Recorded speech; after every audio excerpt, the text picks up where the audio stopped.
3, 2, 1, gravando. Eu sou Adriano Teles. Eu sou Lucélia Termópolis. E nesse vídeo aqui eu convidei a Lu para contar aí, para me ajudar a contar a minha própria história. Por que a gente resolveu gravar esse vídeo?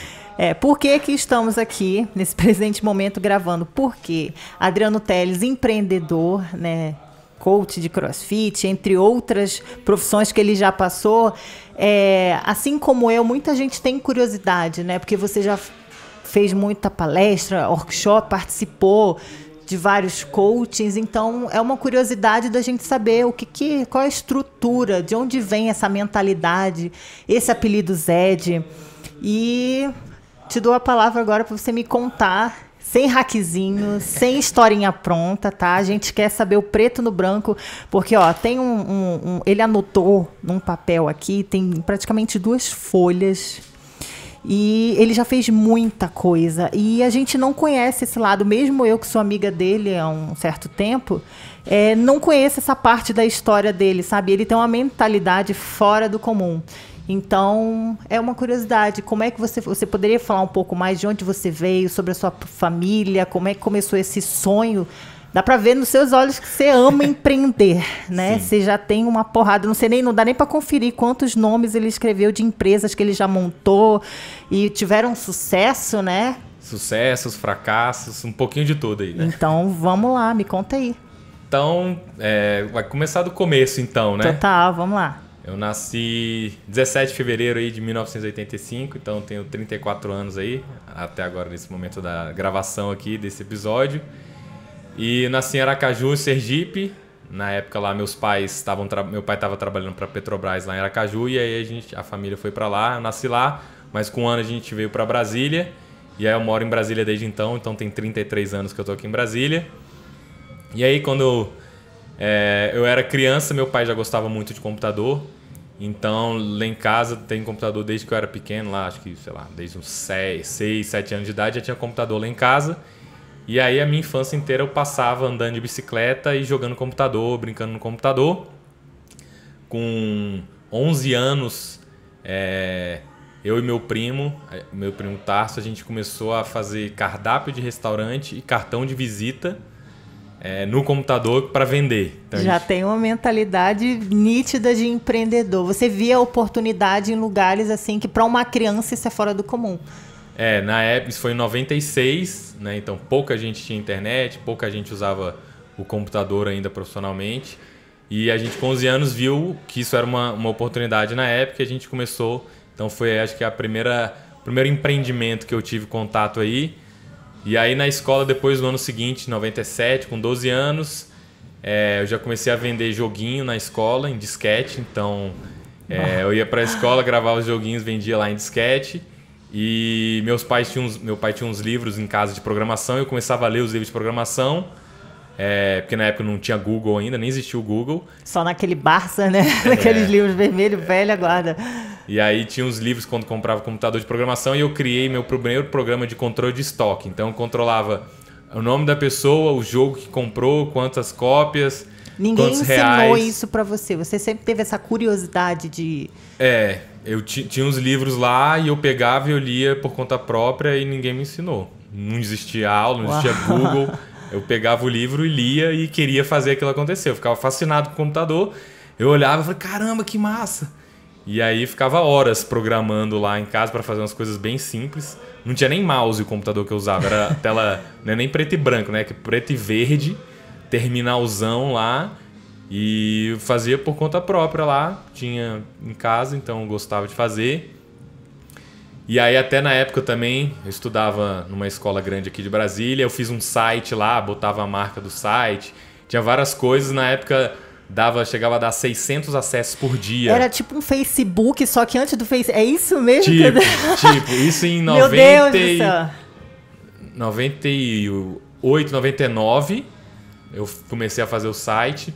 Aí tinha um fórum lá, um mural de recados e tal. Tinha dia que dava 600 page views. E você nunca tinha visto esse formato em lugar nenhum? Tu simplesmente falou... Que eu me lembre. Fui fazendo, gostava de mexer, fuçar. Tinha uns amigos que começaram a fazer site. Eu perguntei, caramba, faz site, como é que você faz? Tá, não sei o quê. Perguntei.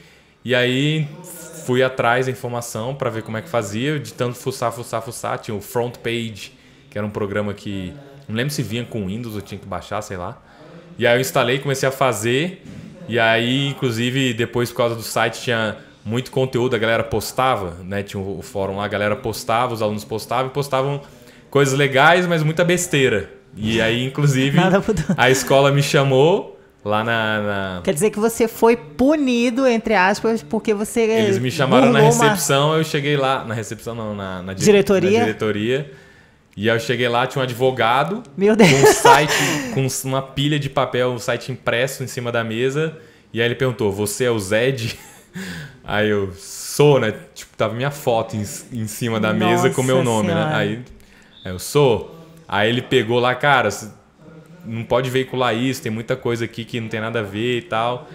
E aí tinha uma pilha de processo já engatilhado contra mim se eu não fizesse uma retratação. Então o advogado redigiu lá uma retratação para eu fazer um pedido de desculpas, eu publicar isso no site e tirar o site do ar. Você criou esse site, não foi com o intuito de denegrir mais alguém, foi por diversão? Explica mais sobre isso. Qual era a ideia? Qual era o rolê? Eu tinha 14, 15 anos. Uhum. E aí eu gostava de fazer a tecnologia de mexer, de funcionar no computador. E aí eu queria que as pessoas vissem, né? Entendi. Então, por exemplo, uma das coisas legais que tinham, né? Na época era internet de escada, você pagava por minuto, né? O pulso. Eu lembro dessa época. E aí tinha lá a tabela dos horários mais baratos da telefonia e tal, para você acessar, de meia-noite às 6 da manhã de graça, sábado e domingo também, pra gente usar a internet, né, com um custo menor e tal.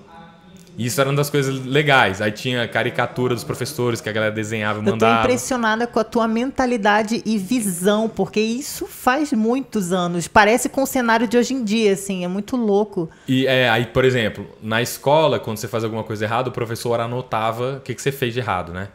Ah, Adriano falou palavrão. Adriano, sei lá, chegou atrasado depois do recreio.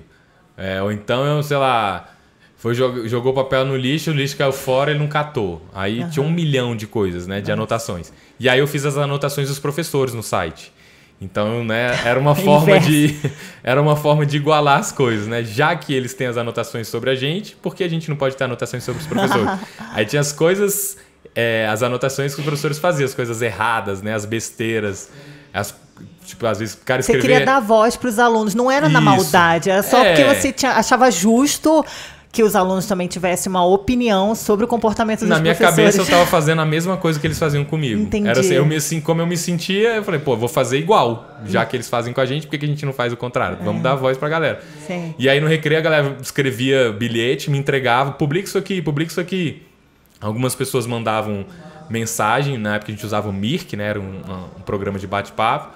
E algumas pessoas escreviam no recreio, o meu professor da minha sala escreveu isso no quadro, falou isso para tal aluno, falou isso para tal aluna, fez essa piada sem graça. Aí eu colocava piada sem graça, concurso de piada sem graça. Tinha as piadas que os professores faziam sem graça, piada mais sem graça. Aí tinha, a galera fazia lista, lista das meninas mais bonitas, dos meninos mais bonitos. Aí publicava. Isso tudo gerava audiência, né? Então o pessoal acessava o site para isso. E aí tinha algumas coisas que realmente o fórum, a galera publicava. No fórum as outras pessoas podiam publicar. Publicavam coisas que eu não tinha controle.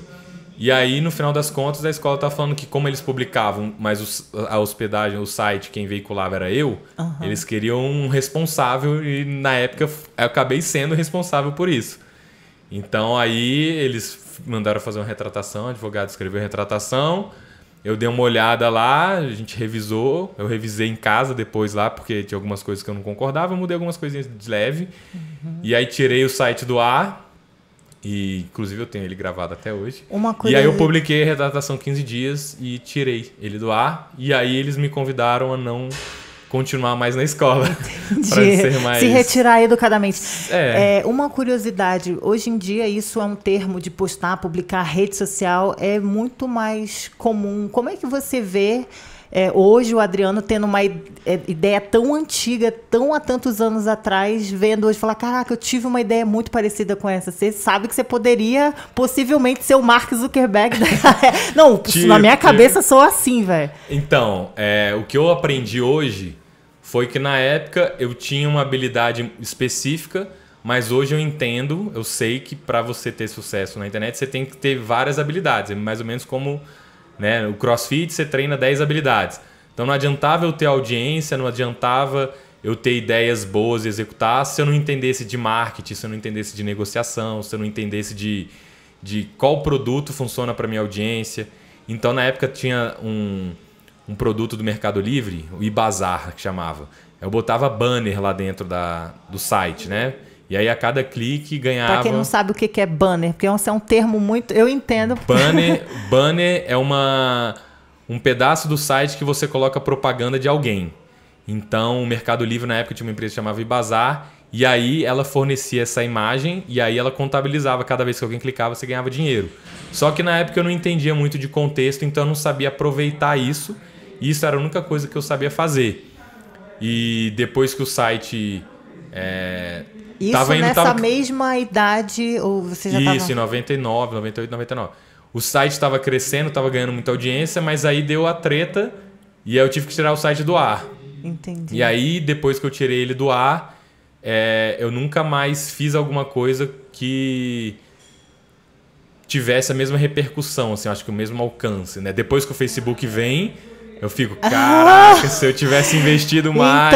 Então, porque você tinha... É nítido que você já teve essa visão. Faltou eu ter alguém mais de negócios junto, na época, para me mostrar. Porque eu fazia puramente para diversão. O banner era mais por diversão também, porque o clique dava pouquinho dinheiro. Mas eu ficava felizaço. Caraca, alguém clicou, que massa! Nossa, não sei o que. Eu ficava feliz de ver as visitas. Eu não estava muito focado em negócios. Eu estava focado em me divertir. Eu já me divertia no máximo. Eu já estava no talo da diversão. Então eu não pensava muito em negócio, em crescer, em vender. Não funcionar exatamente para monetizar aquilo. Porque era a diversão. Você achava o máximo aquilo, mas não entendia a profundidade. Eu não entendia, não sabia e... não estava pensando tanto, eu nem tinha dimensão que podia dar tanto dinheiro. Isso, que poderia. Porque soa muito familiar hoje, mas naquela época eu acho que poucas pessoas tinham essa visão. Tinham esse... Meu Deus, um adolescente tendo ideias de uma pessoa que às vezes foi para a faculdade, de um cara de marketing mesmo, um cara de publicidade, propaganda. Muito louco. Curioso essa tua história. Isso aí foi minha parte de TI. Aí como eu gostava muito... né? Então, o primeiro ano acabou isso daí. E aí, segundo, terceiro ano, fiquei mais estudando mesmo pro vestibular. E aí, quando eu fui fazer vestibular, eu fiz... tinha PAS, ainda tem, né? Programa de avaliação lá que você podia entrar no vestibular, fazendo um vestibular tradicional ou PAS. Aí, no vestibular, eu escolhi contabilidade. No PAS, eu escolhi ciência da computação. Aí, eu passei nos dois. Aí, eu falei, porra, vou fazer computação. Aí, é o que eu gosto e tal. E aí, eu entrei para fazer computação. E aí fiz um ano e eu queria muito viajar, morar no exterior. Um amigo meu falou que tinha feito um intercâmbio, trabalhado e tinha sido muito legal a experiência e ainda ganhava dinheiro. Eu falei, porra, ir para os Estados Unidos aprender a ter experiência e ainda ser pago, que massa, quero fazer essa parada. Aí eu fui ver a oportunidade, aí tinha agente de intercâmbio, fui lá, fui para os Estados Unidos em 2003. Fui trabalhar de garçom num bingo, era o maior bingo do mundo. Fala mais sobre isso. Era o maior bingo do mundo, gigante. Através desse seu amigo você encontrou essa oportunidade, é isso? Um amigo meu tinha comentado, pô, tem um programa de intercâmbio e tal. Eu falei, pô, que massa, quero ir. Aí ele, dá pra trabalhar. Pô, que massa, ganha tanto. Eu, porra, melhor ainda, caramba. Eu já queria ir, se não fosse ganhar nada, imagina ganhando. E ganhava muito, né? Na época eu ganhava mais de $2.000 por mês. Convertendo hoje naquela época, dá 8, 9 mil reais. 9 mil reais.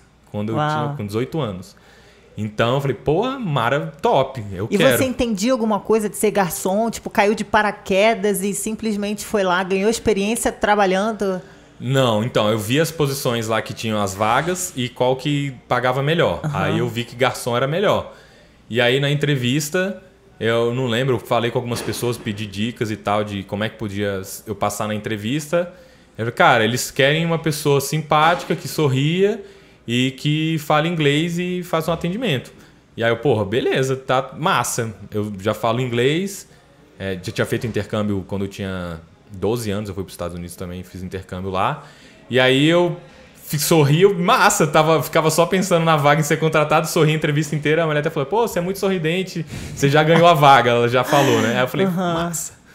E realmente eu ficava muito sorridente porque eu tava feliz com aquilo, eu ficava empolgadão. Uma oportunidade que soou como música nos ouvidos. Eu achei sensacional. E aí, na verdade, a gente conversei com vários amigos e a gente foi num grupo, foi uma galera, foram várias pessoas, vários amigos, né?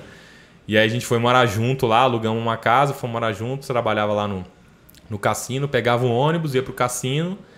E aí no perrengue máximo também, a gente vamos economizar o máximo, juntar o máximo de grana para viajar mais. Então a gente alugava uma casa lá, uma mais barata que a gente encontrou. Morava eu e mais 3 pessoas. Até esse meu primo, o Tarso, que a gente montou a empresa lá de cardápio, morou lá comigo, um melhor amigo, um primo dele. Não, a gente morava em 6, caraca. Eu, Butão, Tarso, eram 6. Uau. Acho que era 4, 6. 6 jovens sonhadores. 6 jovens lá e aí era inverno lá em Connecticut, né? O norte de Nova York, né? Então bem frio. Quando a gente foi em dezembro, então o inverno pesadão. Mas aí para economizar também a gente não queria botar óleo no aquecedor, aí não aquecia a água, a casa direito, aí quebrou, a gente não queria consertar. Então a gente dormia dentro de um saco de dormir, de gorro, de luva, de calça, de moletom, porque dentro da casa fazia tipo 0 graus. A gente dormia todo empacotado e queimava a luz, não trocava. A gente morei lá 3 meses no escuro, porque só tinha lâmpada no banheiro, na cozinha e na sala. No quarto não tinha lâmpada. Tudo isso para guardar um dinheiro para viajar mais. Tudo para economizar grana para a gente viajar mais. E aí a gente tinha comida gratuita no cassino, né? Então eu entrava às 5 da tarde e saía às 9 da noite. Era um turno de curto, né? 9, 10 da noite, às vezes 4 da tarde, dependia. E aí eu não comprava comida também e bebia água da pia. Então eu não gastava dinheiro com comida. Eu ia, almoçava 4 da tarde, jantava 10 da noite e ficava o resto do dia sem comer para economizar dinheiro. E não comprava água, não comprava refrigerante, não comprava nada e bebia água da pia, que era de graça. Muito louco a tua mentalidade, porque, ponto 1, ser garçom, né? Porque muita gente já tem aquele preconceito, tipo, ai, meu Deus, trabalhar de garçom. E você viu uma oportunidade que aquilo poderia... Total. Além da experiência, né, de um outro país e de tudo, mas não se importar por ser um cargo, teoricamente, né, entre aspas, mais baixo, para ser um jovem que estava sonhando, querendo viajar e economizando o máximo de tudo. E quando eu chegava lá, os americanos eles não tinham muito gás, né? E eles viam que eu tava na vibe assim de trabalhar. E aí lá rolava o bingo é um salão enorme, né? Eu acho que era o maior do mundo na época. E aí tinham vários garçons e aí no início, alguns, eles viram o gás e falaram, você quer atender minhas mesas? Eu falei, porra, claro que eu quero, como não? Né? Você ganhava gorjeta lá, você ganha por hora e mais gorjeta. Então eu trabalhava o dobro. Eu falei, não, atendo todas as suas mesas, pode deixar, pode ir pra casa. E aí eu atendia a galera lá, acabava que eu me embananava muito, porque eu pegava muita mesa pra atender e acabava demorando. Imagina. E aí entregava os pedidos errados, ou caía, coisa esquecia, e o salão era gigantesco. Aí pra você voltar pra cozinha, você demorava 3 minutos andando, né? Porque era longe pra caramba. Mas era massa, eu fazia uma graninha legal. E tinha essa mentalidade mesmo de, cara, quanto mais eu trabalhar, melhor, mais eu vou juntar grana. E eu me divertia. Tinha um carrinho, eu saía correndo no carrinho. Aí uma vez eu derramei o carrinho, caiu, sei lá, 40 copos de refrigerante. Foi uma meleca. Aí os clientes ficam putos, né? Porque você tem que atender um monte de gente. Mas eu me divertia muito. Era muito massa. Eu jogava o jogo de o máximo de pessoas possível para atender. Então, sempre gamificando. Vamos chegar nesse ponto aí. Gostava de, caramba, quantas mesas você conseguiu atender? 30? Caramba, eu tentei tentar atender 40. É muito louco ver a tua mentalidade de que teoricamente poderia... Você falou que os americanos lá, eles não eram tão motivados e não estavam tão felizes em fazer serviço. E você virou essa chave e falou, cara, já está aqui, vou me divertir no processo. E é uma mentalidade incomum. Né? Então a gente tinha um carrinho para levar as comidas, porque era muita comida para muita gente e longe. E aí, na hora eu falei, cara, eu vou levar o máximo de refrigerante que der. Aí eu empilhava um monte, aí eu fazia uns esquemas que eu travava a máquina do refrigerante e aí ela ficava soltando e eu enchendo de gelo rapidão, refrigerante rapidão. Até mostrei esses dias o vídeo aqui para um amigo meu. para encher o máximo de refrigerante o mais rápido possível, para empilhar lá e atender o maior número possível. Então eu me divertia, para mim era um jogo e eu gostava do jogo, e eu que criava o jogo, era uma opção que eu escolhi. Eu tava ali porque eu queria. Eu lembro que tinha gente que chorava, que odiava, que não gostava, ligava pra mãe todo dia. Tinha uma amiga minha que eu acho que ela chorava quase todos os dias, porque ela... Não sei se ela era advogada aqui, alguma coisa assim. E aí ela tava lá, pô, era advogada no Brasil pra trabalhar aqui de garçom e fica um monte de velhinho me assediando, eu não vim aqui pra isso, não sei o quê, blá blá blá. E eu tava, pô, você tá achando ruim, sério? Então volta. Eu tô achando o máximo, eu tô achando massa. Eu sabia que era temporário também, não ia ser pro resto da minha vida, né? Sim. Então eu colocava, cara, isso aqui é temporário, eu vou aproveitar o máximo que eu puder, sugar cada segundo. Quem faz a experiência, né, antes da gente ir, quem faz a experiência do intercâmbio é o intercambista, não é o lugar. Então, às vezes, a pessoa fica esperando que o lugar seja incrível para você aproveitar. Não, onde quer que você seja, quem faz a experiência é você. Então, eu sabia que dependia mais de mim e não do resto. Uau, legal. E aí eu voltei pro Brasil, aí continuei a faculdade de computação e aí eu comecei a namorar a Paloma, que é minha esposa hoje, na aula de cálculo 2. E aí eu falo que a melhor coisa da faculdade foi ter encontrado a minha esposa. E aí a gente foi, um ano depois, a gente foi para os Estados Unidos de novo, trabalhar em outro cassino mais perto, no Mohegan Sun Cassino, que é da tribo dos índios do Moicano, né? Que tem o cabelo para cima e raspado do lado. Uhum. Aí a gente trabalhou de croupier, que era uma posição que ainda remunerava ainda melhor do que ser garçom, e era massa também, né? Croupier de poker, de blackjack, de alguns outros jogos também. E aí era massa demais. Aí também a mesma coisa. Minha licença deu um problema lá, perdeu os papéis, eu fiquei atrasado. Para você poder trabalhar com croupier, você tem que ter uma licença de jogos lá que tem que tirar especial. E aí tinha que... Eles falaram, cara, então fica treinando, aprendendo outros jogos aí. Aí eu fiquei aprendendo alguns jogos chineses, né? Pai Gal Poker, umas coisas que são específicas que só chinês jogam lá. Todo mundo pode jogar, mas acaba que só chinês quer jogar esses jogos. E muita gente não gostava de trabalhar com chinês porque eles não falam inglês, às vezes parece que é agressivo. É uma cultura diferente. Então a pessoa percebe como algo negativo, mas na minha cabeça, cara, cultura diferente. E aí eu me amarrei, eu ia fazer o contrário. Eu ia e eu me divertia o dobro. Porque eu ficava brincando com eles, não falava inglês, eu ria muito, chorava de rir. Às vezes quase fazia xixi nas calças, de tanto que eu ria trabalhando com eles. Uhum. Uma vez um chefe falou, cara... Qual que é o seu problema? Por que você fica rindo tanto? Por que você é tão feliz? Eu falei, porra, eu tô me divertindo. Vou ficar aqui com cara de bunda reclamando da vida. Se for pra reclamar, vou embora. Então, foi massa trabalhar de croupier também. Aí eu fiquei 1 ano lá, trabalhando de croupier. Eu e minha esposa. Aí foram vários amigos também. A gente foi no intercâmbio com vários amigos. E aí depois a gente terminou...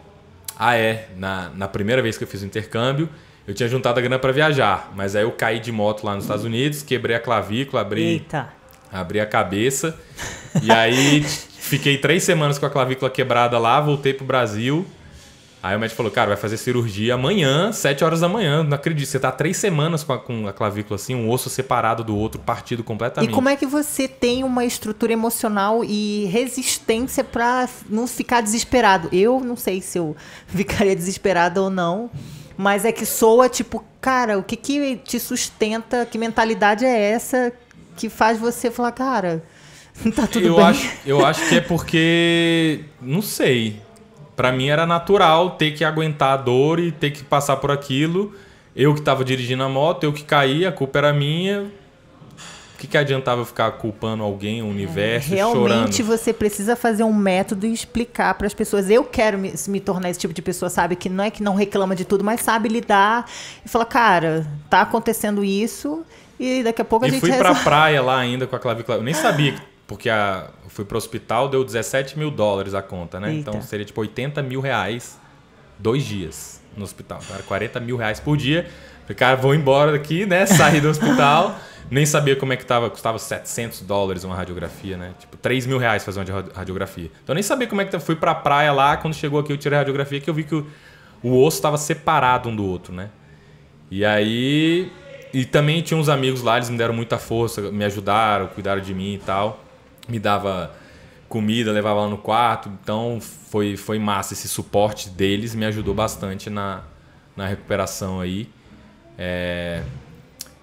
E aí eu não viajei. Juntei a grana, aí eu fui morar nos Estados Unidos de novo, né? Que eu fui com a minha esposa lá, que não era minha esposa ainda. E aí dessa vez a gente juntou, aí terminou o intercâmbio, a gente foi viajar.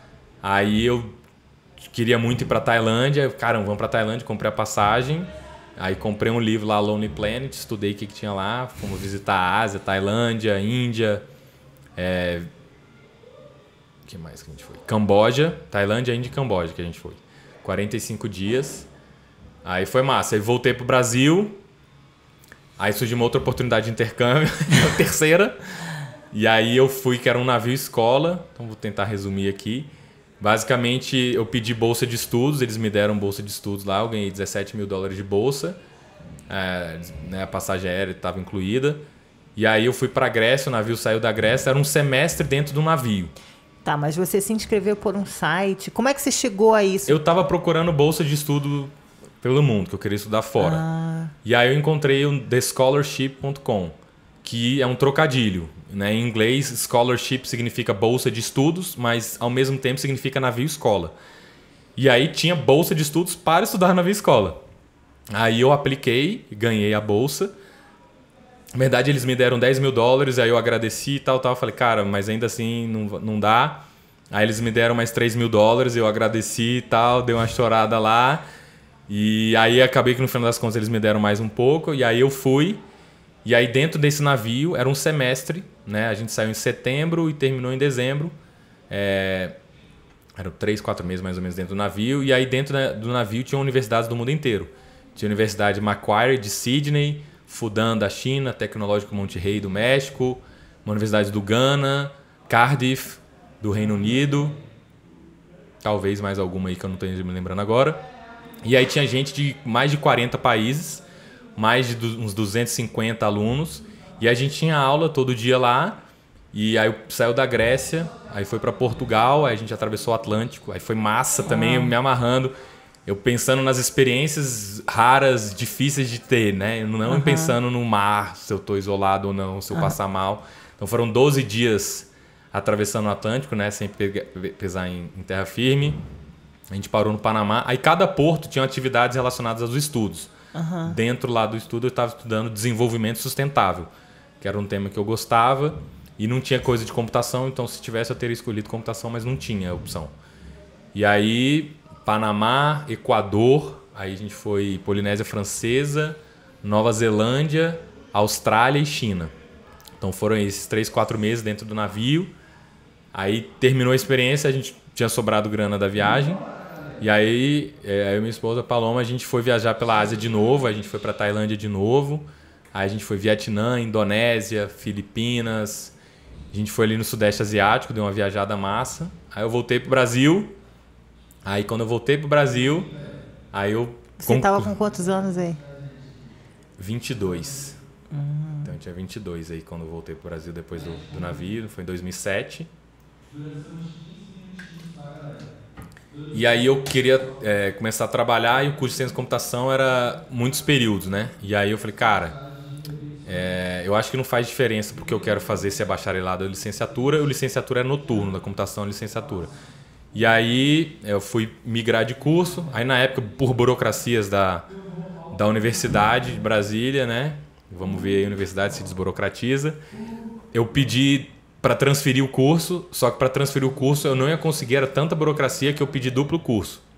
Aí eles me deram a licenciatura e bacharelado, a opção de cursar os dois. Eu cursei só a licenciatura à noite e trabalhei de dia no escritório de assessoria financeira, de investimentos, que meu pai administrava um fundo, a minha irmã ajudava, e aí eu entrei também para ajudar a fazer umas planilhas lá, fazer uns cálculos lá de taxa e tudo mais. Aí formei em licenciatura, abri minha empresa de tecnologia, Incomustache, que está aberta até hoje. Aí isso aí eu abri em 2011. E dá para ver que você, além de explorador, ama viajar e ama empreendedorismo. O que te levou a querer abrir a Incomustache? O que foi o ponto de virada? Falou assim, cara, acho que eu vou abrir uma empresa. Eu tinha certeza absoluta que eu não queria ser funcionário público.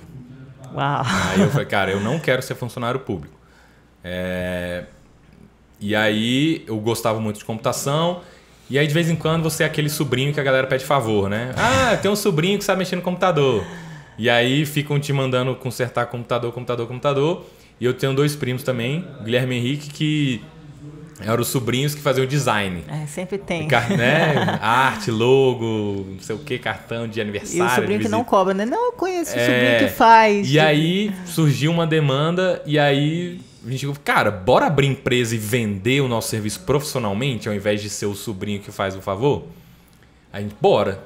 Aí então vamos, a gente se reuniu, a gente foi lá pra casa, vamos fazer um brainstorm do nome, definimos o nome, comprei o domínio na internet, pronto, vai rodar.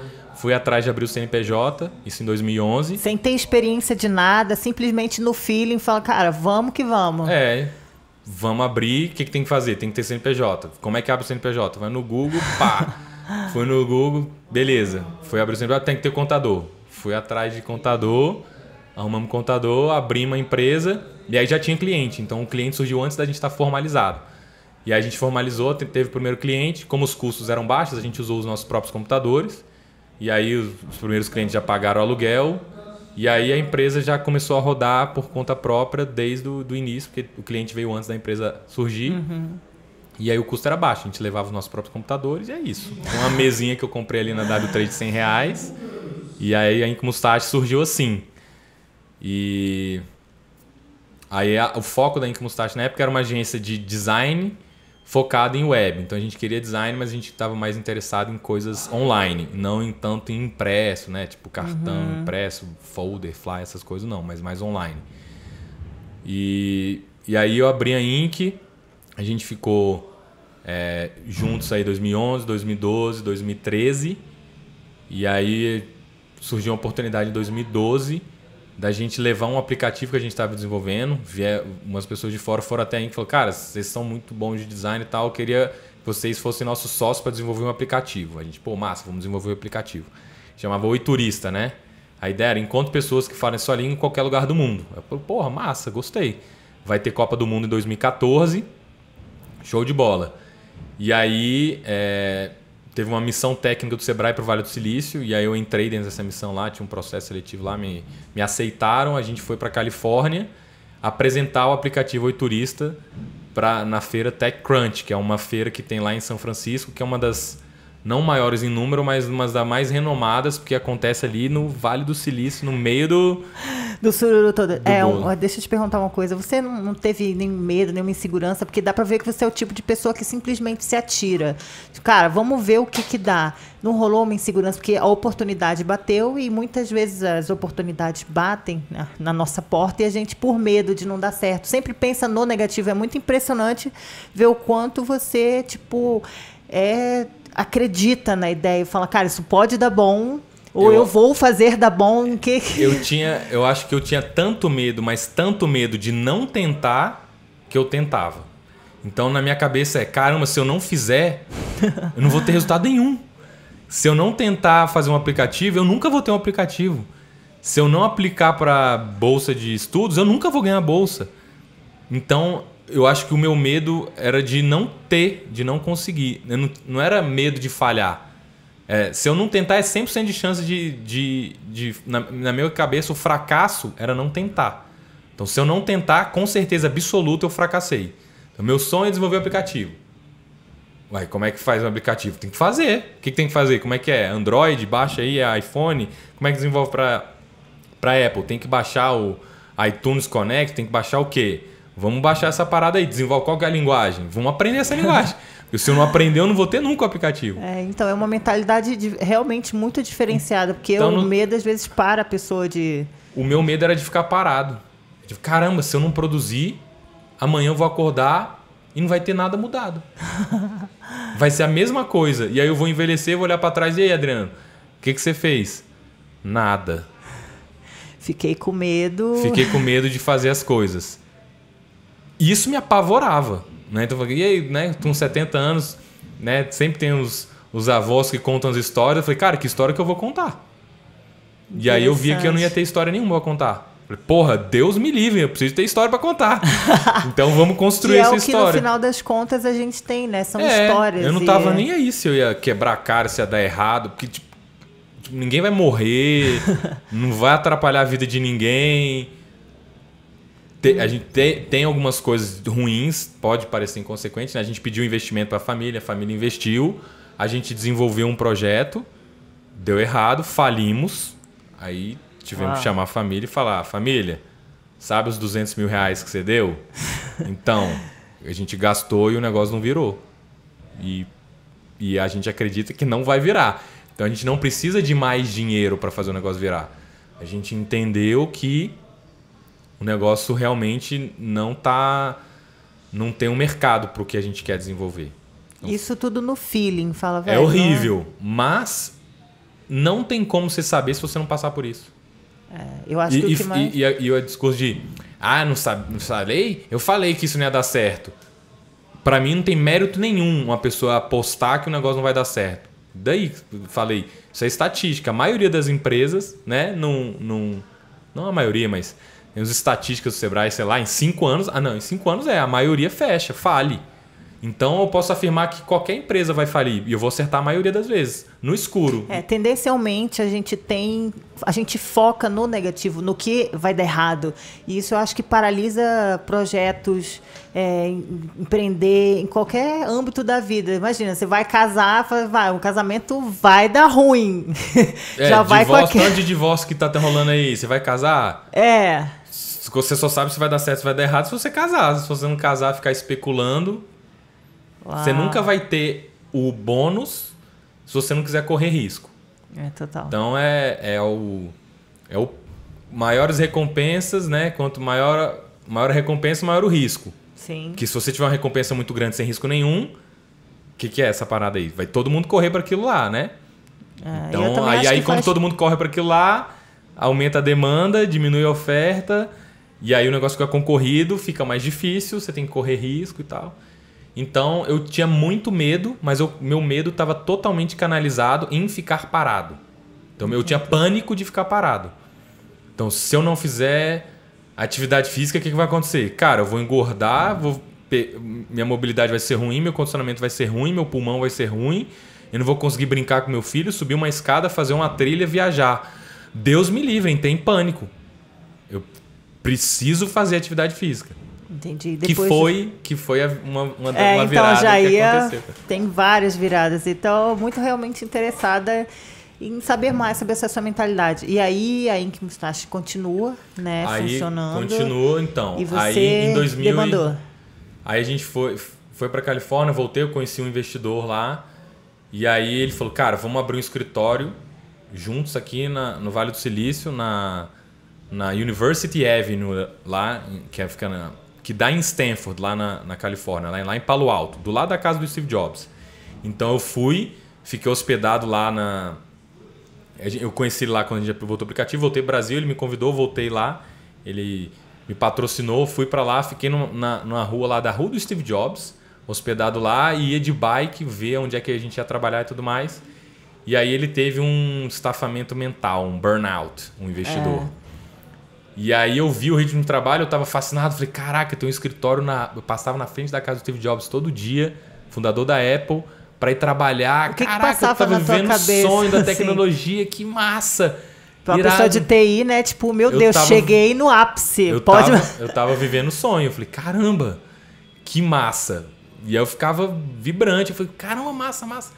E aí ele teve esse burnout e... Aí eu voltei ao Brasil, esperei ele melhorar. Isso te chocou de alguma forma? Tipo, cara, o cara tá trabalhando muito ou não? Tipo... Aí eu vi o ritmo dele, eu conheci outras pessoas que estavam num ritmo muito forte. E aí eu comecei, para esse projeto acontecer, eu tava trabalhando muito, ficando 15 horas, 20 horas, às vezes na frente do computador. E aí tava comendo mal e não fazendo atividade física. E aí eu vi que ele teve esse burnout. O que é o comendo mal? Comer pouco, comer porcaria... Você comer o que tem, porque você tá com fome, aí você come salgado, come... Você pesava quantos quilos nessa época? Pesava 10 quilos a menos do que eu peso hoje e tinha mais gordura do que eu tenho hoje. Então pesava 10 quilos a menos. E você dormia pouco? Tinha vários... Não, o sono até que... isso era uma coisa que eu nunca sacrifiquei muito, não. Então eu dormia até de boa, mas o condicionamento tava ruim. Eu via que eu tava meio que... drenado, né? Ficava cansado, não tinha muita disposição. E aí teve esse o cara teve o burnout, eu falei, cara, o preço desse sonho eu acho que tá ficando muito alto. Eu não quero pagar esse preço. Por mais que seja muito massa, eu não quero ficar 15 horas na frente do computador todo dia, 365 dias no ano. Ou fazendo viagens muito longas, aí tem jet lag, aí você fica cansado, aí fuso horário.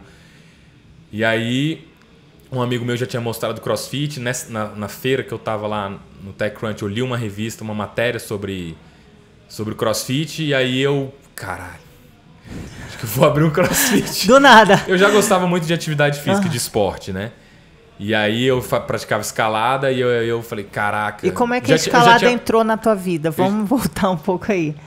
Acho que foi quando eu voltei do intercâmbio, um amigo meu escalava, ele me convidou, e aí eu fui escalar, e aí eu achei massa, e virei escalador e tal, e era a atividade que eu fazia. Uhum. E aí eu comecei a trabalhar muito e estava não tendo tanta frequência na escalada quanto eu queria, né? Escalava 3 vezes a semana, 2, às vezes 1, aí a semana que eu não conseguia escalar nenhuma, eu falei, cara, não dá. Explica pra galera que tipo de escalada você fazia. Era indoor? Eu praticava dia de semana escalada indoor, que é a modalidade boulder, que a gente chama, que é escalada de dificuldade, baixa altura, sem corda, e a gente põe os colchões embaixo caso a gente caia. A gente cai, é normal. E nos finais de semana eu fazia escalada outdoor. A gente ia ali para Parque dos Pirineus, que a gente chama de Cocalzinho, aqui no Goiás.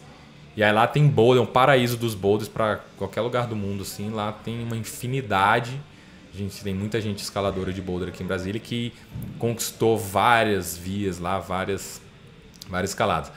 E aí eu gostava muito de esporte, vi o negócio de CrossFit, aí eu pensei em abrir um centro de escalada, aí eu fiz um planejamento, olhei, falei, cara, não, acho que não faz sentido, acho que é melhor abrir um CrossFit. E tinha feito 0 aulas. Total de 0 aulas. Aí eu fiz uma aula, aí caraca, eu acho que eu vou abrir essa parada. Aonde que você fez uma aula aleatória? Eu fiz na Core CrossFit, que era aqui na Zanorte, na 213, eu acho, 214, sei lá. E aí ele, a gente tá indo pra um lugar muito maior, massa, que era um lugar pequenininho, né, 30 metros quadrados. Uhum. Só que é na 912 Sul. Eu falei, eu moro no final da Zanorte, é muito longe pra mim, né? Sei lá, 10, 12 quilômetros. Eu falei, não, acho que não compensa. E eu falei, pronto, mais uma oportunidade então, já que a única que tem tá indo pra longe, né? Então, massa. Aí eu resolvi abrir, fiz uma segunda aula, fui ver como é que fazia pra abrir o CrossFit, estudar tudo sobre CrossFit. Agora eu vou estudar CrossFit, estudei pra caramba. Aí eu abri o box CrossFit, fiz minha terceira aula de CrossFit, foi dentro do próprio box. Na época tinha outro nome, mas hoje é Camon CrossFit, então minha terceira aula foi na Camon CrossFit, que eu abri também do jeito que dava lá, no cimentão, com pouco equipamento, tinha 5 barras, não tinha equipamento quase nenhum, mas então, era o que dava para abrir. O insight que eu tiro disso que você está me falando, então, é fazer o melhor que você pode com aquilo que você tem. Não, você não tem nem espaço pro mimimi. É muito louco isso, que é tipo, cara, tem isso, vai fazer com isso mesmo, depois a gente vai arrumando. Isso, total. Porque isso, vou te falar, às vezes a gente quando, seja empreender, seja treinar, não, eu só vou treinar quando eu tiver o melhor tênis. Não, eu só vou treinar quando tal coisa acontecer, que a gente externaliza muito. Quando eu comecei, eu nem sabia que existia tênis que era para CrossFit, eu não sabia que tinha roupa para CrossFit, eu não sabia nada de CrossFit. Eu fiz uma aula, achei massa, aí eu fui estudar muito e aí eu falei, como é que faz para abrir? Eu vou estudar tudo que tiver para eu abrir e vou abrir. Aí, quantos alunos cabem aqui, quanto dinheiro que eu tenho, quanto custa uma barra... Quantas barras eu consigo comprar? 5? Então vai com 5. Anilha de 5 libras e 2 libras e meio, que é para iniciante. Quantas eu tinha? 0. Remo, 0. Halter, 0. Eu comecei sem um monte de equipamento e os que eu tinha pouco. Mas eu falei, beleza, dá para treinar com isso? Dá, então vamos treinar com isso. É isso. Aí na época da obra, a obra estava meio enrolada. Aí o professor na época, o pilhadão também, bora dar um treino aqui mesmo. Eu falei, caraca, mas tá no meio da obra. Dane-se, pegamos pisos, tacamos em cima da poeira lá, chamamos uma galera, treinamos em cima dos pisos lá com poeira, tudo sujo, com o equipamento que tinha lá. Eu tava até com sapatênis que eu usava pra ir no cinema, passear. Tava com bermuda de sarja também e camiseta e regata.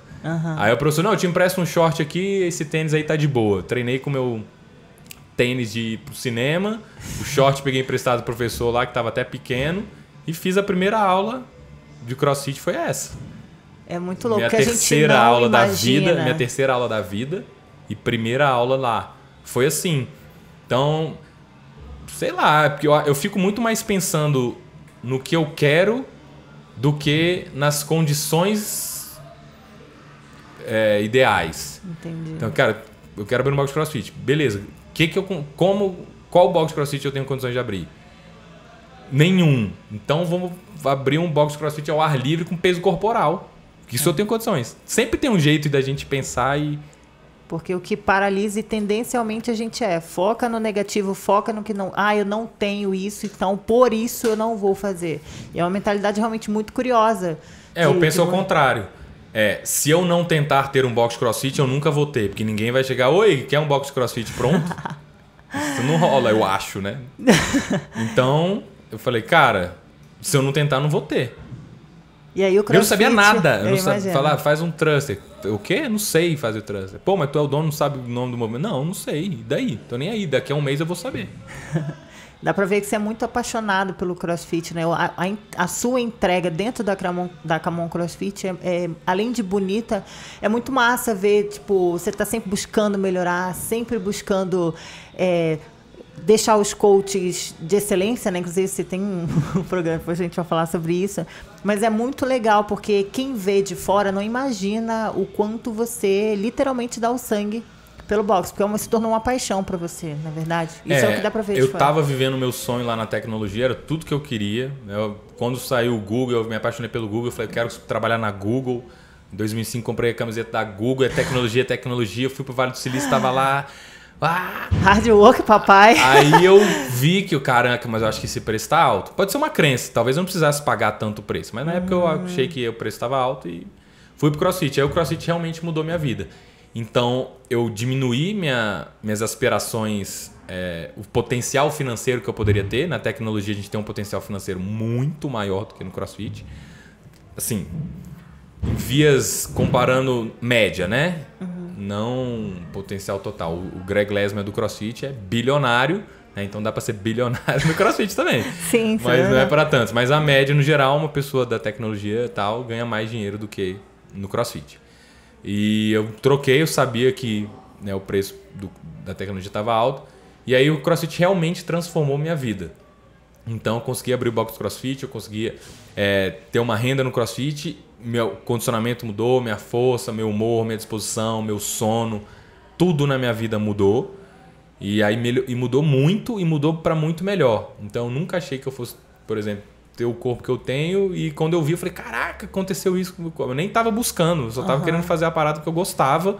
E aí eu vi que eu estava ganhando massa muscular, eu vi que eu estava perdendo gordura. E eu nem estava focado nisso. Eu falei, cara, eu tenho que aprender os movimentos aqui porque o negócio tá feio. Eu não sei o nome de nada, não sei fazer nada.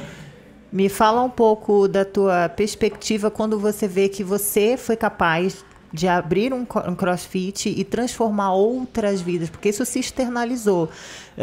Tem muitos alunos aqui, muita gente que dá depoimento e fala, meu Deus, eu entrei aqui e mudou. Eu era uma pessoa e sou outra. Como é que você se sente com relação a isso? E que isso é um poder, né? Você tem aqui, você abre as suas portas, né? A primeira transformação que me impressionou foi a minha própria. E aí depois começaram os depoimentos. As pessoas chegavam no final da aula, nossa, obrigado, nossa, mudou minha vida, caramba, nunca imaginei que isso pudesse acontecer. A comunidade, né, o relacionamento.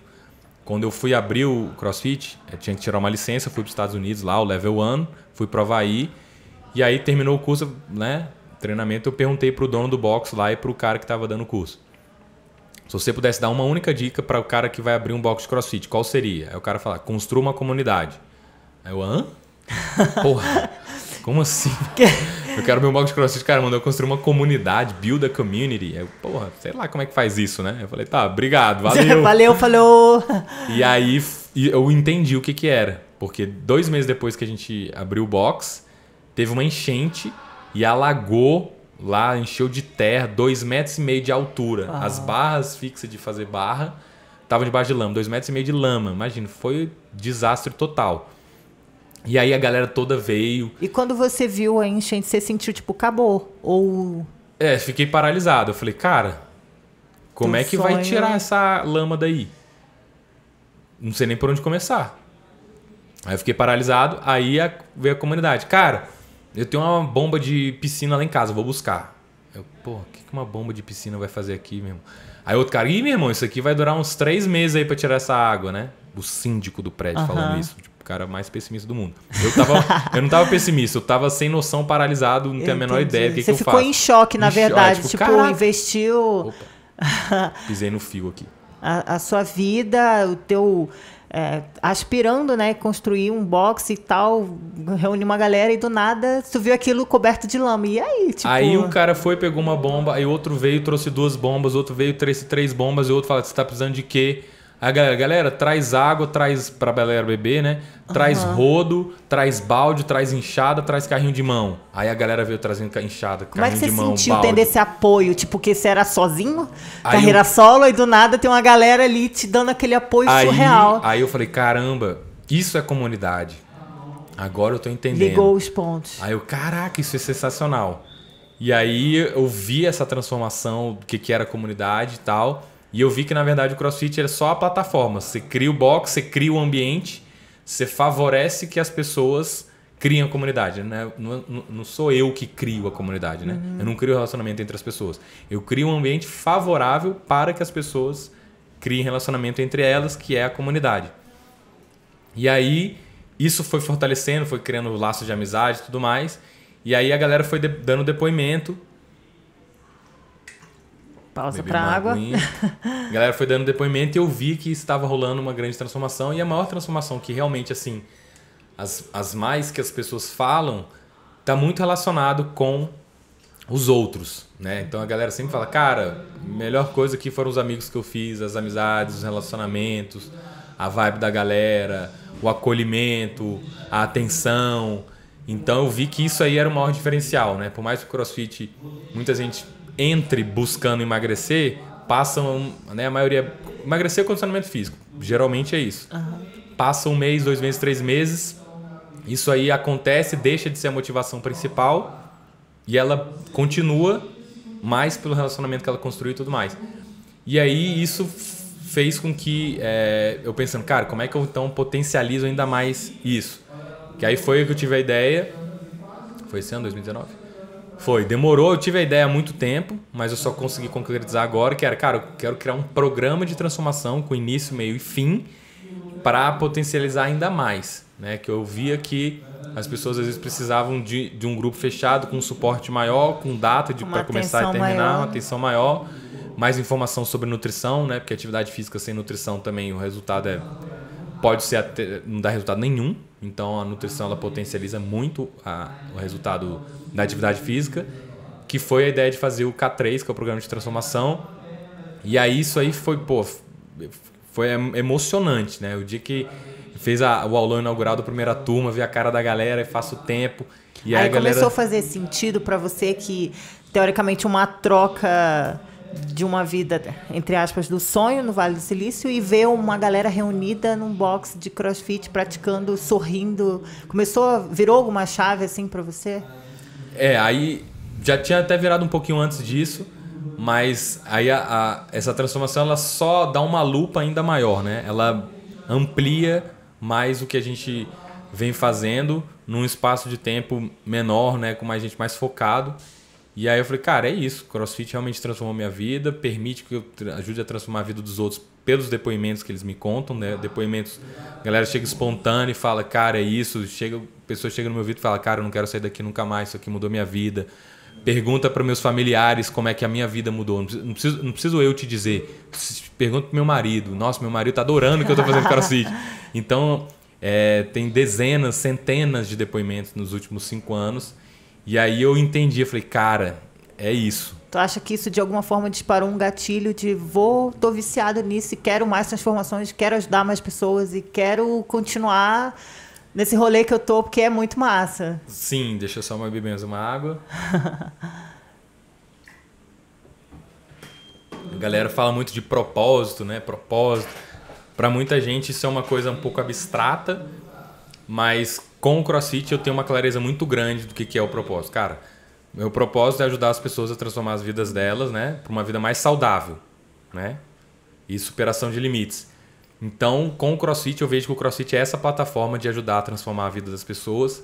E, né, no início eu tinha uma ideia que eu gostava, que eu queria para mim, mas hoje eu consigo ter essa dimensão de que o CrossFit abarca muito mais gente, transforma a vida de muito mais gente, né? Pô, os depoimentos são emocionantes, assim, às vezes o olho enche de lágrimas, fica arrepiado. Recentemente a gente até teve um concurso de depoimento aí, pô, foi difícil escolher, caramba, qual depoimento é mais emocionante e tudo mais. E tenho certeza, o propósito de vida para mim é claro. Essa transformação de ajudar as pessoas a viverem mais saudável, né, e superar limite. Que eu acho que superar limite é uma coisa que me trouxe muitas coisas boas.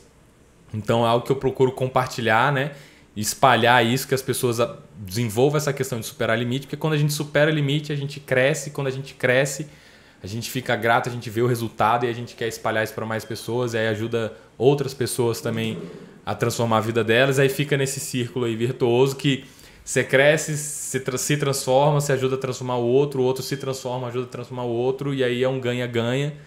Então eu encontrei no CrossFit esse propósito, né? Que às vezes faz o teu coração vibrar e falar, cara, é isso que te motiva a sair da cama todos os dias e vir pra cá. E eu falo que tem uma coisa que eu sempre observo, que eu gosto muito de ver, é quando eu vou estacionar o carro e aí eu fico olhando a expressão facial de todo mundo que chega, de todo mundo que tá saindo. Se tem corrida, ver a galera saindo para correr, ver a galera dando gás e correndo. Isso é uma coisa que eu observo todos os dias, há 5 anos. E traz satisfação para você falar, velho, tô fazendo um rolê legal. Eu nunca cansei. Em 5 anos bonito. Que eu chego, eu vejo, caramba, essa pessoa saiu de casa, tá estacionando o carro e tá indo para Camon para transformar a vida dela. Isso não cansa. É o tipo da parada que, depois de um tempo enjoa. Não. Tem 5 anos que eu faço isso todos os dias. E todos os dias eu olho e respiro e falo, cara, que massa. Eu fico feliz, assim, o coração dá até uma acelerada na hora que eu, cara, é isso. É certeza que eu quero sentido. Isso. Então, dando gancho aí pra galera que não sabe qual que é o propósito. O propósito é quando você pensa em contribuir com o outro, como é que você faz a sociedade crescer, é o propósito. Se você está pensando na sua felicidade, eu acredito que vai ser muito mais difícil você encontrar propósito. É como é que você pode contribuir com algo maior. Não é, meu importante é eu quero ser feliz, o objetivo da vida é ser feliz. Eu não acho que o objetivo da vida é ser feliz. Eu não concordo. Eu não busco ser feliz. Não está zero na prioridade, nem está na minha lista. Objetivos da vida. Né? Ter filho, escrever um livro, plantar uma árvore, ser feliz. Não é. Ser feliz não está na minha lista de atividades. Minha lista de atividades é crescer e contribuir com os outros, ajudar os outros a crescer, deixar alguma coisa para a humanidade. Antes do Adriano, depois do Adriano. Não fazer de repente um impacto, uma diferença. Pode parecer às vezes, né, um pouco arrogante, prepotência. Ele acha que muda a vida dos outros. Cara, se eu não achar que eu tenho essa capacidade, perdeu o propósito da vida. Eu tenho uma o propósito visão... da vida é esse, na minha opinião. É você achar que você contribui para a sociedade. Se você acha que você não contribui, eu acho que esse é o problema da falta de propósito. É por isso que talvez... Eu não me imagino tendo brilho no olho, empolgação, sentimento de felicidade, emoções positivas, né? Entusiasmo, gás, energia. Quando tiver uma enchente, você tiver que catar a enxada e varrer o negócio, sem eu acreditar que eu posso mudar a vida de alguém. Então, eu acho que a Camon CrossFit é a plataforma que cumpre esse papel para mim, de eu poder ajudar a transformar a vida de outras pessoas.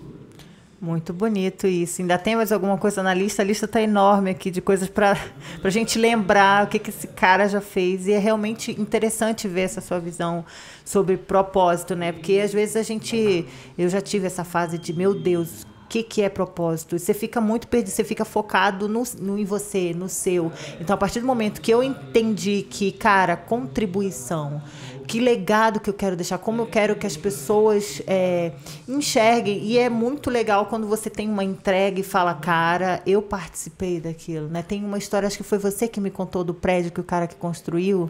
Sim, a catedral. Conta aí pra gente que essa história é maravilhosa. Essa é massa. Pronto. É uma excelente forma de definir o que é o propósito, né? Tinham 2 operários aí, peões, participando de uma construção. E aí tinha um engenheiro observando a obra lá. E aí ele notou que um estava muito entusiasmado lá, né? Alegre, cantando, sorrindo, assoviando.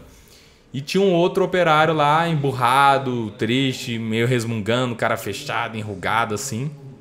E aí o engenheiro falou, caramba, deixa eu perguntar o que tá rolando, né? Vou lá perguntar, chegou lá pro cara enrugado lá, bravo lá, cara fechado. Não bravo, né? Cara fechado.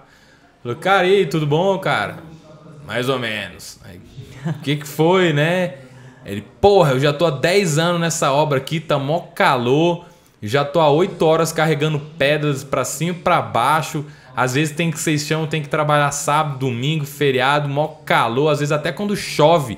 Isso aqui é horrível, mano. Carregar pedra, coisa horrorosa. Eu odeio isso daqui. Não quero estar aqui. Aí eu entendi. Não, beleza. Obrigado aí. Bom trabalho. Aí ele foi conversar com outro cara que estava fazendo a mesma atividade, só que com outra expressão, né? Alegre, cantando, assoviando lá. E ele falou, e aí, boa tarde, cara. Boa tarde, tudo bom? Como é que é? Posso te ajudar em alguma coisa aí e tal? Aí o cara, não, eu só queria saber aí o que você tá achando do seu trabalho. Aí ele, rapaz, eu amo meu trabalho, cara. Eu já tô aqui há 9 horas, tô fazendo hora extra carregando pedra aqui, pra cima e pra baixo. Você pode me chamar sábado, você pode me chamar domingo, você pode me chamar feriado. Eu botei meus filhos pra trabalhar aqui, minha família inteira trabalha nessa obra. Eu sei que, inclusive, eu acho que eu vou morrer, a obra não vai estar pronta, mas não tem problema nenhum.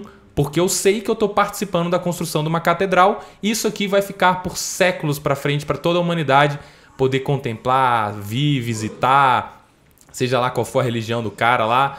E eu acho que isso é muito legal. Então, é isso que eu estou fazendo. Estou construindo uma catedral. Então, às vezes a pessoa está querendo buscar prazer em carregar pedra e aí ela está focada na pedra. E não na catedral. E a catedral vai atender um bem maior. Várias pessoas vão usar aquilo e você participou da construção da catedral. Sem o operário lá, por mais que seja um trabalho mais braçal, sem ele não tem catedral. Né? Talvez no futuro aí com tudo robô, pode ser que tenha, mas até hoje a gente precisa do trabalho braçal para a catedral existir. Isso é um trabalho que tem que existir. Alguém tem que fazer esse trabalho. E a pessoa que faz esse trabalho entende o propósito dela lá, cara, ela tá lá feliz da vida, fazendo a mesma coisa que o outro cara tá fazendo, né? O que isso mostra? Que não é o evento que determina o seu humor. É você o seu olhar sobre o que você tá fazendo é que vai determinar. Se você conseguir enxergar um propósito naquilo lá, a chance de você viver mais, viver melhor, superar desafio, ter mais saúde e tal, é muito maior.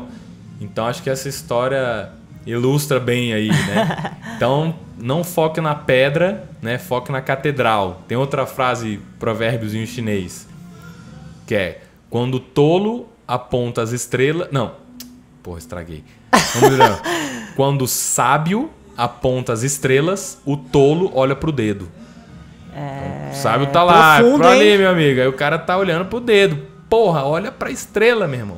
Profundo. Então, se você tá, né, perdido aí, qual que é a mensagem? De que forma você pode contribuir para o mundo, seja lá qual for. Nem que seja carregando pedra. Se você consegue carregar pedra, carregue pedra. Se você consegue catar um lixo da rodoviária, cata um lixo da rodoviária. Se você consegue construir ser um engenheiro para construir um prédio, constrói um prédio. Se você consegue, sei lá, distribuir sopão, distribui sopão. Se você consegue fazer uma cirurgia de cérebro, transplante de coração, faz transplante de coração. Ou busca aprender aquilo que você sonha gradativamente. Começa onde você está, né? Usa o que você tem. E mais que isso, é para ajudar o outro, né? Com foco no outro. Porque eu vejo que o CrossFit ele ensina muitas lições, assim, sabe? E uma delas é esse grupo. É o fortalecimento de você estar junto com outras pessoas ali e a mentalidade muda. Tipo, da galera, você tá no meio do ódio, morrendo, e a galera te apoiando. E isso te dá uma força que é só com o outro vem de fora, sabe? Te dando aquela motivação. Assim, é muito são as duas coisas. Você tem que pensar em você, sim. Sim, você claro. tem que se preocupar em proteger você, sua vida, sua saúde, seu crescimento, estudar e tal. Mas usar isso para contribuir. Então você cresce e contribui. Não é só contribuição, doação, entregue tudo para os outros e não faça nada por você. Não tem nada a ver com isso, porque isso não é sustentável, isso faz mal, a pessoa vai ficar doente, né? Porque é muita entrega sem pensar em si. Parece romântico e lindo, a pessoa entregou e se libertou. O ser humano, ele precisa um pouquinho também de pensar em si em alguns momentos. Acho que a gente precisa dos dois, né? A gente precisa do dia, yin e yang, né? A gente precisa do dia. Não, adoro o dia. Adoro o sol, não, pegar sol. Beleza, então vai ficar 24 horas por dia no sol? Você pode adorar o dia, você pode adorar tomar sol, mas dorme à noite no escuro. Sim. É importante ser feliz. Beleza, o dia que tiver uma tragédia, acontecer alguma coisa ruim, não tenta ser feliz nessa hora. Não faz sentido. Então, permita a tristeza aparecer sem ela te dominar. Então, beleza, né? Tem uma expressão em japonês lá que é... Como é que é? Tristeza sutil, uma coisa assim. Já vimos que você não tem exatamente o dom para falar sobre provérbios. Mas a ideia por trás é... Cara, permita-se ficar triste, mas não deixa a tristeza te dominar. Tô triste. Não, beleza. Reconhece que você tá triste. Saiba que você tá triste. Sabe que isso vai passar e amanhã você acorda e vai... Eu utilizo isso muito para falar de maldade, né? Porque eu também tenho esse aspecto de ser muito positiva. E a pessoa fala, cara, tu não vê que o mundo tem muita maldade? Eu falei, cara, eu vejo, sei que a maldade do mundo, mas eu não deixo isso me dominar. Não, eu sei ser sagaz, sei ser inteligente, sei que existe, mas de alguma forma isso não penetra no meu coração. Então vai muito mais de você ter uma mente... Até os monges tibetanos têm tolerância. Exatamente. Se você permite tudo e tolera tudo e tudo é maravilhoso, você matou a definição de tolerância. Então não existe tolerância. Porque a tolerância é um gradiente de intolerante a tolerante. Se você é 100% tolerante, não existe gradiente. Então acabou. Então tudo pode. Exato. É que nem a gente só sabe o que é felicidade porque a gente também já provou da tristeza. Exatamente. Se você busca... eu busco da felicidade. Se você acha que você vai encontrar a felicidade e vai ter ela pro resto da vida, bad news aqui, más notícias. Isso não rola, não acontece... Pelo menos no planeta Terra. Porque a gente cria essa mentalidade 2020. Querendo... Eu acho que não, sei lá, talvez alguém tenha encontrado aí e tal. Talvez, né? Posso estar enganado, mas eu prefiro acreditar que não e saber lidar com a realidade. Sim. Do que eu ficar querendo achar que existe e ficar buscando o infinito. Eu consigo viver muito bem sabendo que existem emoções negativas, vivendo com elas, passando por elas. Então eu acho que parte do que me faz me arriscar e tentar várias coisas é saber que pode dar errado e que analisar qual que é o risco, né? Qual que é o risco de dar errado e beleza, seguir adiante, tentar fazer melhor e no caminho vai ajustando. E canaliza o medo. O caminho se faz caminhando, né? Você não tem medo? Tenho muito, muito medo. Talvez eu tenha 10 vezes mais medo que você. Por isso, eu me arrisco. Eu tenho tanto medo de não modificar a minha situação atual, de permanecer na mesma. Eu tenho tanto... Meu medo é tão gigantesco que eu corro qualquer risco para não ficar parado. Porque o medo de ficar parado é mais assustador que o... mais assustador do que pular de paraquedas e o paraquedas não abrir. Entendi. Que inclusive eu pulei de paraquedas já e foi massa. Isso vai ficar para um próximo podcast, né? Considerações finais? O que você tem para falar mais? O insight que você contou a sua história e tirou essa visão, né? Infelizmente, eu vou abrir uma coisa aqui que as pessoas acham que o Adriano Teles é um playboy que rolou do nada, que apareceu do nada. Rola, super rola. E muito legal conhecer um pouco mais da tua história, saber um pouco mais. Inclusive, tô olhando a nossa lista aqui, eu me lembrei de uma história que foi massa, que eu fui para fazer um projeto voluntário lá, projeto Rondon, pela UNB, em 2007. E eu fui lá para Sergipe para ensinar eles a montar uma rádio comunitária. Agora a gente está gravando um podcast aqui. Me lembrei que bonito. Que lá rolou essa parada de ensinar como é que mostrava uma rádio comunitária para eles ensinar a galera saneamento básico, higiene básica, escovar os dentes, para educar a população lá da época. Então foi massa lembrar disso aí também, que de certa forma serviu como, né, uma coisa que me lembro de ter tentado contribuir com essa galera aí. E agora eu vendo esses microfones aqui, eu fico pensando, caramba, que massa que há 12 anos eu tava lá falando pra galera montar uma rádio. Nem sei como é que tá hoje, né? Deveria até acompanhar aí agora. Se tiver alguém de Salgado aí no interior de Sergipe me ouvindo aí, depois manda uma mensagem aí, dá um oi aí. Que é legal. Saiu aí essa rádio, esse podcast aí de vocês. Muito legal, esse senso de contribuição e saber que, cara, tá vendo aquele rolê ali? Eu tava lá, né? É a história da pedra, literalmente. Sim, muito total. Massa. Então, eu acho que é isso. Então, resumindo aí 34 anos em alguns minutos aí, essa aí é a história da minha vida. Tem muitas coisas aí que a gente não falou, mas... Vai gravando mais. Fique tranquilo, porque realmente, gente, a lista é vasta. Esse garoto já fez muita coisa. Mas mais que isso, é trazer esse senso do porquê, de onde surgiu. Sabe aquelas perguntas que, igual do Globo Repórter, o que faz, o que come, de onde veio? O meu porquê é... Eu não queria ser funcionário público de jeito nenhum e tinha um medo gigantesco de ficar parado e de não fazer algo, de não construir algo. Então, acho que é isso. Eu canalizei meu medo pra ficar parado. Eu tenho tanto medo de ficar parado que eu quero fazer um monte de coisa pra eu aprender, porque é a única forma que eu acredito que eu posso saber o que acontece. Né? Testando, arriscando. E é isso aí. Muito massa. Então, obrigado, Lu. Onde que pode ver esse podcast? Esse podcast você vai poder assistir pelo YouTube e também Spotify e iTunes. Em breve aí vai estar no ar para todas essas plataformas. Falou! Valeu, obrigado, Lu, aí por de nada. aceitar o convite de gravar. Imagina, eu que agradeço.